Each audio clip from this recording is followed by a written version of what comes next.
பிடிக்கும்.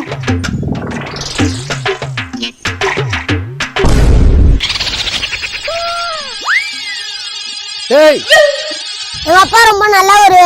என்னடா பண்ணிக்கிட்டு இருக்க?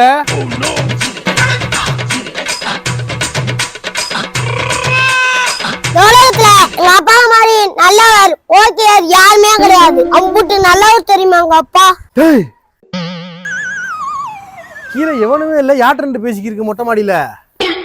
என் தாய் கிழவிதான் சொல்லிச்சு. எங்கேயுமே எப்பவுமே நம்ம அப்பாவை உயரமா பேசணும்டான்னு சொல்லிச்சு. அதே உயரமா வந்து 2வது மாடியில இருந்து பேசிக்கிட்டு இருக்கேன். பத்தலன்னா சொல்லுங்க, இந்த உயரமான மலையில இருந்து பேசிடுவோம். அந்த உயரம் போதுமா?